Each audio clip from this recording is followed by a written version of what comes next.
الحمد لله نحمده تعالى ونستعينه ونستغفره ونتوب إليه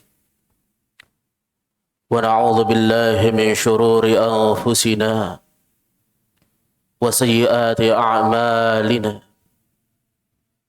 من يهده الله فلا مضل له ومن يضلل فلا هادي له أشهد أن لا إله إلا الله وحده لا شريك له وأشهد أن محمدا عبده ورسوله يا أيها الذين آمنوا اتقوا الله حق تقاته ولا تموتن إلا وأنتم مسلمون يا أيها الناس اتقوا ربكم الذي خلقكم من نفس واحدة وخلق منها زوجها وبث منهما رجالا كثيرا ونساء واتقوا الله الذي تساءلون به والأرحام إن الله كان عليكم رقيبا يا أيها الذين آمنوا اتقوا الله وقولوا قولا سديدا يصلح لكم أعمالكم ويغفر لكم ذنوبكم ومن يطع الله ورسوله فقد فاز فوزا عظيما أما بعد فإن خير الحديث كتاب الله وأفضل الهدى هدى نبينا محمد صلى الله عليه وسلم وشر الأمور محدثاتها فإن كل محدثة بدعة وكل بدعة ضلالة وكل ضلالة في النار. عباد الله, hamba-hamba Allah jamaah Jumat rahimani wa rahimakumullah. Semoga Allah subhanahu wa ta'ala senantiasa melimpahkan rahmat dan kasih sayangnya untuk kita semua. Alhamdulillah, segala puji bagi Allah subhanahu wa ta'ala yang telah melimpahkan begitu banyak nikmat kepada kita. Nikmat yang telah Allah nyatakan di dalam Al-Quran. Wa atakum min kulli ma sa'altum. Saya telah berikan kepada kalian segala yang kalian butuhkan. Wa in ta'uddu ni'matallahi la tuhsuha. Jika kalian mau hitung-hitung nikmat Allah, kalian tidak akan mampu untuk menjumlahnya. Jamaah sekalian yang dimuliakan oleh Allah Subhanahu wa ta'ala, berada di atas agama yang mulia ini, berada di atas Islam adalah nikmat yang sangat agung yang telah Allah berikan kepada kita.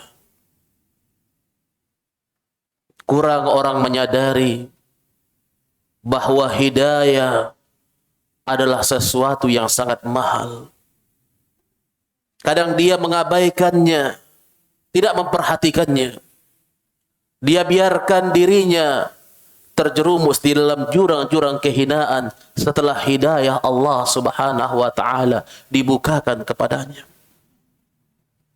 Karena itu, bagi orang yang telah memahami kebenaran, bagi yang telah mengerti syariat, bagi yang tahu mana perintah dan mana larangan, maka segeralah berada di atasnya dan istiqamahlah.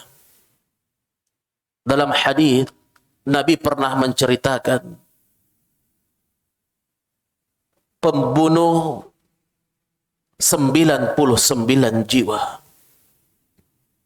yang ingin kembali kepada Allah, yang ingin bertaubat, yang ingin berada di atas jalan kebaikan. Dia mendatangi ahli ibadah, minta saran, minta petunjuk, minta arahan. Hal ya min taubah.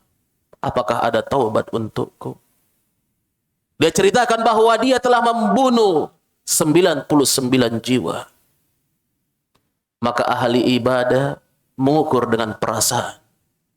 Tidak ada taubat bagimu. Melihat tidak ada taubat baginya, maka dia pun marah dan menggenapkan pembunuhannya menjadi 100. Setelah itu jiwanya bergejolak. Dia terus mencari dan mencari. Dia ingin kembali kepada Allah Subhanahu wa taala. Dia menyangka tidak mungkin Allah tidak menerima taubat. Tapi siapa yang mau membimbing dan menuntunnya? Karena untuk berada di atas hidayah itu, berada di atas jalan itu, butuh pembimbing, butuh orang yang mengarahkan kita di atas kebaikan. Tidak bisa dengan perasaannya saja. Oh, ini menurut saya baik, ini menurut saya yang mulia, ini menurut saya yang bagus. Tidak bisa. Tapi dia harus butuh pembimbing yang mengarahkan dia. Maka dia pun mendatangi orang yang berilmu di masa itu. Orang yang berilmu itu mengatakan, apa yang menghalangimu untuk bertaubat kepada Allah Subhanahu wa taala? Pintu taubat dari Allah terbuka dengan sangat luasnya. Tapi coba lihat arahannya. Arahan orang yang berilmu ini agar istiqamah di atas agama. Dia berkata,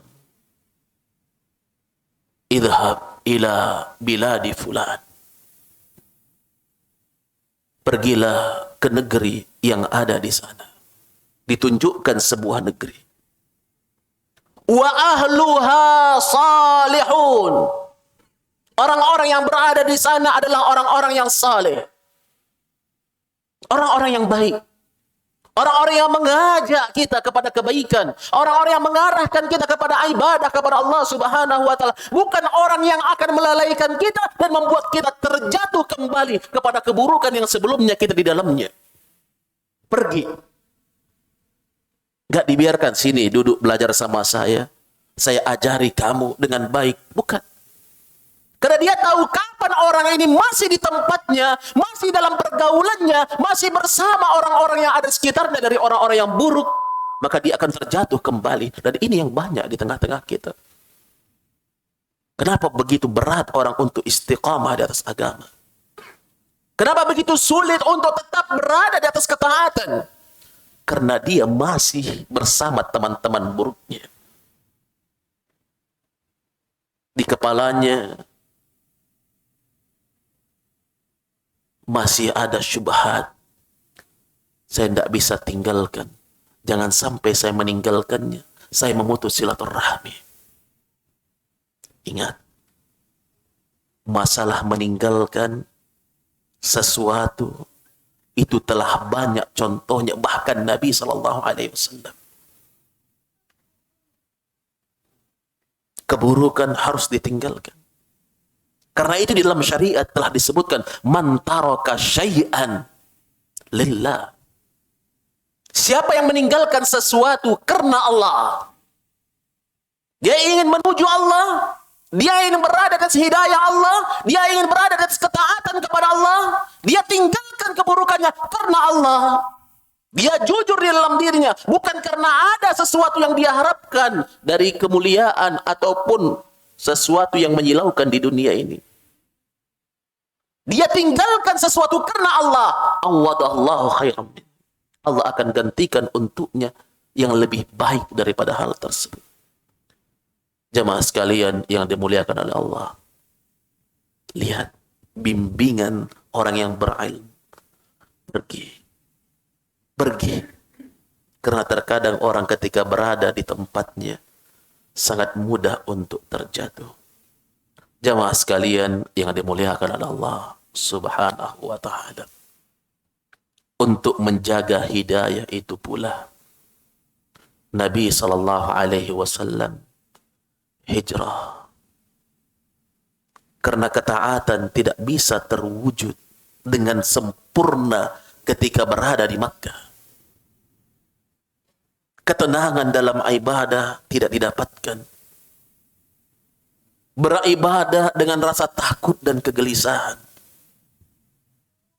Maka Allah pun memerintahkan nabinya untuk hijrah.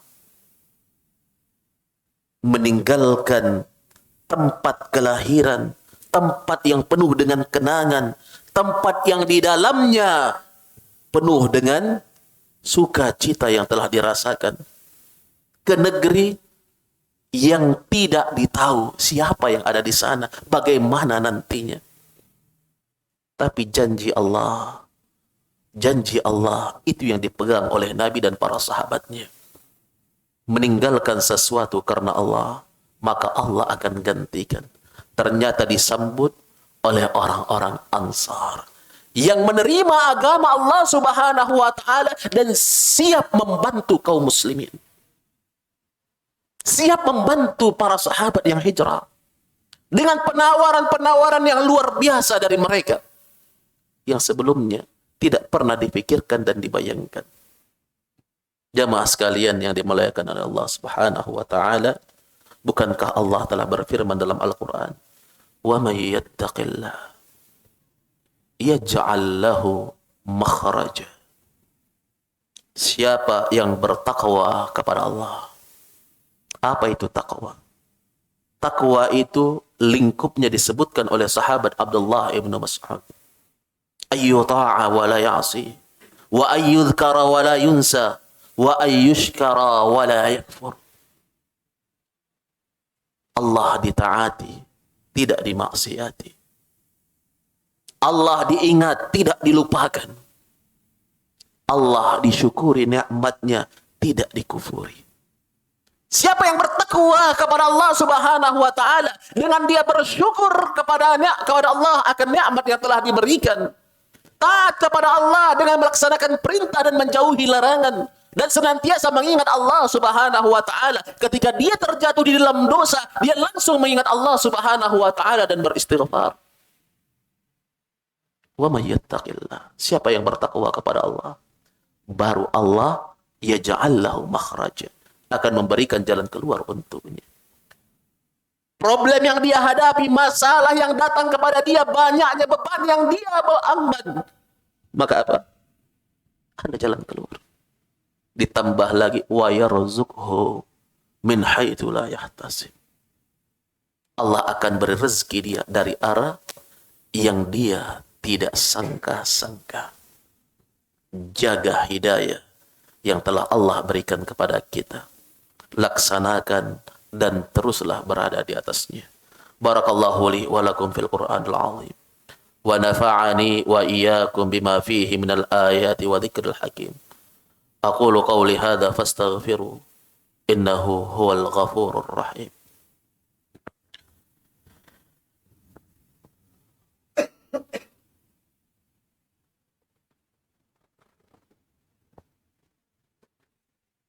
Alhamdulillah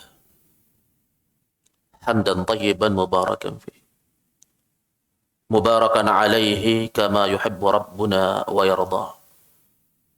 Ashhadu an la ilaha illallah wahdahu la syarika lah, wa ashhadu anna Muhammadan abduhu wa rasuluhu la nabiyya ba'da.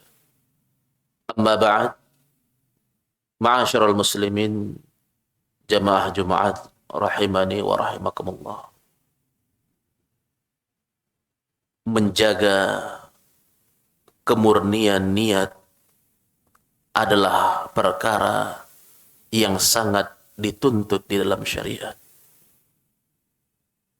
Orang-orang yang mulia di kemudian hari adalah orang-orang yang jujur di atas niat dan tujuannya. Allah telah sebutkan di dalam Al-Quran, hadza yaumu yanfa'u as-sadiqina sidquhum. Ini adalah hari di mana kejujuran orang yang jujur sajalah yang bermanfaat. Kejujuran orang yang jujur saja yang bermanfaat. Beribadah di dunia, melakukan ketaatan dan seterusnya dari amalan-amalan kebaikan, nanti berguna ketika dia jujur, murni karena Allah, dan untuk Allah Subhanahu wa taala. Kapan tidak, maka kesia-siaan yang didapatkan. Wa qadimna ila ma amilu min amalin faja'alnahu haba'an manthura. Kami perhadapkan nanti pada hari kemudian amalan-amalan yang telah dilakukan. Namun kami jadikan amalan tersebut bagaikan debu yang berterbangan. Karena tidak adanya keikhlasan, tidak adanya kejujuran di dalam dia beribadah kepada Allah. Hancur amalannya, hancur ketaatannya, hancur ibadahnya, bagaikan debu yang berterbangan. Kita setelah berada di atas hidayah, berada di atas kebaikan, maka jaga terus niat ini. Al-Imam Ahmad berkata, ma'alajtu syai'an asyaddu alayya min niyyati. Tidak ada yang paling berat untuk saya obati, lebih berat dibandingkan mengobati niatku. Karena itu butuh terus. Minta diingatkan dan diingatkan. Karena itu para ulama, ketika kita duduk bersama mereka, tidak ada yang mereka ingatkan kecuali bertakwalah kepada Allah dan luruskan niatmu di atas agama ini. Bertakwa kepada Allah dan luruskan niat. Kapan rusak niat ini? Kapan rusak tujuan dan maksud kita? Kapan kita tidak jujur di atas agama ini? Maka penyesalan pun akan datang kepada kita. Mudah-mudahan apa yang kita dengarkan pada kesempatan Jumat yang mubarakah ini bisa bermanfaat bagi kita semuanya. Dan semoga Allah Subhanahu wa taala senantiasa memberikan kita keistiqamahan di atas agama ini dan menuntun kita di atas kemuliaan, keikhlasan, sehingga kita mendapatkan kebahagiaan kelak di kemudian hari. Allahumma salli ala Muhammad wa ala ali Muhammad kama sallaita ala Ibrahim wa ala ali Ibrahim wa barik ala Muhammad wa ala ali Muhammad kama barakta ala Ibrahim wa ala ali Ibrahim innaka Hamidum Majid. Allahumma ighfir lil muslimina wal muslimat wal mu'minina wal mu'minat al ahya'i minhum wal amwat. Allahumma ighfir lana wa li ikhwanina alladhina sabaquna bil iman wa la taj'al fi qulubina ghillan lil ladzina amanu rabbana innaka ra'ufur rahim. Rabbana zalamna anfusana wa illam taghfir lana wa tarhamna lanakunanna minal khasirin. Rabbana atina fid dunya hasanah wa qina adzaban nar. Wa sallallahu ala sayyidina Muhammadin wa ala alihi wa sahbihi ajma'in wa akhiru da'wana anil hamdulillahi rabbil alamin.